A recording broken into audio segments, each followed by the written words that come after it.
Yo, what's going down, people?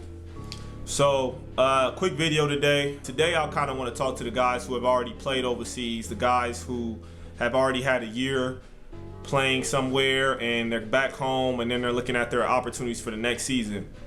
So, the message I want to give to you guys is do not take less money than you did from the year prior. The reason I say this is because your value in the overseas market is so important.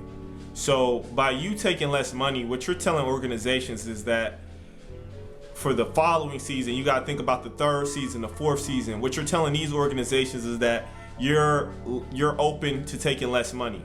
And as you further your basketball career, as you get into your third, fourth, fifth season, you don't want to be in a predicament where you got that reputation of taking less money, because the more years you play overseas, the older you're getting, the more wear and tear you're putting on your body. So each year you want to take a step in progression in order to move further in your career. From a better opportunity is what you want. Every season you want a better opportunity, you want better money. That's the goal.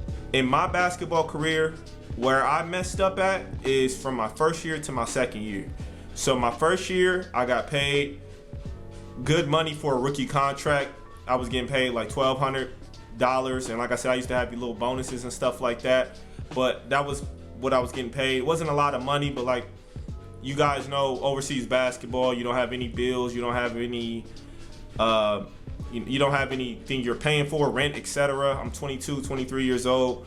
And then the next year I took a job when I didn't have to for $700 with my food paid for, but it wasn't a good situation and I took less money.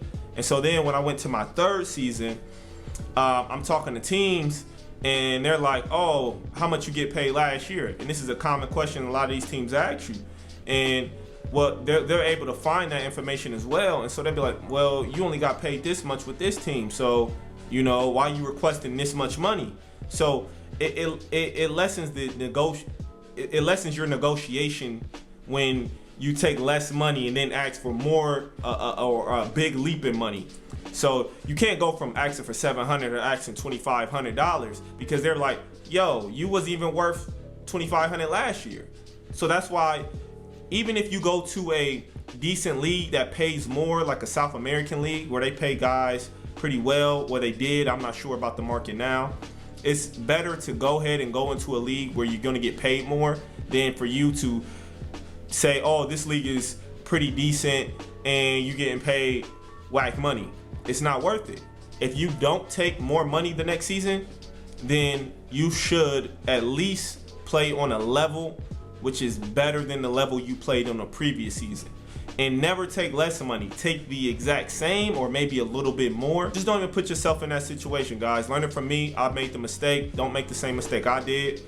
And it may be a situation where if you're getting low ball and you know you might be at home for a little second, don't panic. I said something about it last episode, but be patient, man. Don't panic and feel like you got to take an offer. And always remember, there's a season around the corner. If you don't leave in August, okay, there's teams are then getting players in August, then they realize the guys, they don't like them, so then what they're getting guys in October, November, December. So remember, you got that opportunity to get picked up in that midway point in the European season. If that don't happen, all right, what's happening after that? The South American League start after the new year, February, March. Oh, what else starts? Australian League.